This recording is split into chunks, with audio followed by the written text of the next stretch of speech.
নকশালবাড়িতে সাফাই অভিযান কর্মসূচি শুরু করল বিজেপি। প্রধানমন্ত্রীর জন্মদিন এবং পণ্ডিত দীনদয়াল উপাধ্যায়ের 109তম জন্মজয়ন্তী উপলক্ষে নকশালবাড়ির রঞ্জিত মোড় থেকে রথখোলা রেলগেট পর্যন্ত রাজ্য সড়কের দুধারে আগাছা সাফাই অভিযান করল বিজেপির নকশালবাড়ি মণ্ডল কমিটির নেতাকর্মীরা। এদিন সকাল থেকে ঝাড়ু হাতে রাস্তায় নামেন বিজেপি নেতাকর্মীরা। কিছুদিন পর থেকেই শারদীয় উৎসবে মাতবেন সকলে। এই রাজ্য সড়কে সংকীর্ণ থাকায় আগাছার ঠাঁই এই সাধারণ মানুষের হয়। প্রধানমন্ত্রীর জন্মদিন উপলক্ষে সেবা সপ্তাহের অঙ্গ হিসেবে সাফাই অভিযান। আজ থেকে ধাপে ধাপে মনীষীদের আবক্ষ মূর্তি, মন্দির সহ বিদ্যালয়গুলিতে সাফাই অভিযান কর্মসূচি করা হবে বলে জানান নকশালবাড়ি মণ্ডলের মণ্ডল সভাপতি সাধন চক্রবর্তী।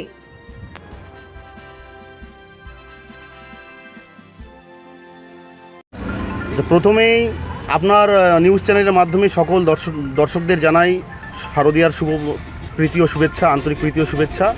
আমরা আজকে ভারতীয় জনতা নকশালবাড়ি মণ্ডলের পক্ষ থেকে সকল কার্যকর্তারা একত্রিত হয়েছি। আমাদের গত 17 সেপ্টেম্বর সম্মানীয় প্রধানমন্ত্রী নরেন্দ্র মোদীজির জন্মজয়ন্তী ছিল।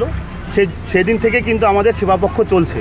আজকে পণ্ডিত দীনদয়াল উপাধ্যায়জির 109তম জন্মজয়ন্তী, সেই উপলক্ষে আমরা আজকে এখানে সেবাপক্ষ যে কার্যক্রম, সেই সেবাপক্ষ কার্যক্রমে উপস্থিত হয়েছি। আজকে আমরা রঞ্জিত মোড় থেকে শুরু করে রথখোলা রেলগেট পর্যন্ত নকশালবাড়ির রেল লাইনের দুধারে যে আগাছাগুলো রয়েছে সেই আগাছাগুলোকে পরিষ্কার করার উদ্যোগ নিয়েছি। পুজো সামনে আসছে, আপনারা জানেন যে পুজোতে কিন্তু এই রাস্তায় প্রচুর ভিড় হয়, যেখানে দিনের বেলাতেই আপনারা দেখতে পাবেন যে দুটো বাস যখন ক্রস করে তখন কিন্তু সাধারণ যে পথ চলতি মানুষ তাদেরকে কিন্তু এই জঙ্গলে গিয়ে আশ্রয় নিতে হয়।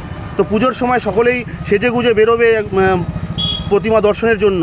স্বাভাবিক এই জঙ্গলটা তাদেরকে বিরক্তিকর করবে, অসুবিধা করবে, যাতে সবাই শান্তিভাবে পুজো দর্শন করতে পারে, প্রতিমা দর্শন করতে পারে এবং এই রাস্তায় পরিষ্কার পরিচ্ছন্ন থাকে, পুজোর মাহলে একটা সুন্দর পরিবেশ তৈরি হয়। সেই লক্ষ্য নিয়ে আজকে আমাদের ভারতীয় জনতা নকশালবাড়ি মণ্ডলের পক্ষ থেকে এই সাফাই কার্যক্রম করছি। এরপরে আরও বিভিন্ন সেবা সপ্তাহ চলছে, সেবামূলক কাজ চলবে। আমরা আগামীতে আরও যে ঋষি মনীষীদের মূর্তি রয়েছে নকশালবাড়িতে সেগুলো সাফাই অভিযান করব এবং বিভিন্ন বাস স্ট্যান্ড চত্বর, বিভিন্ন স্কুল প্রাঙ্গণ, এগুলো সব আমরা সাফাই অভিযানের কার্যক্রম আমরা এরা পরেও করব। আপনার নাম? সাধন চক্রবর্তী, নকশালবাড়ি মণ্ডল সভাপতি।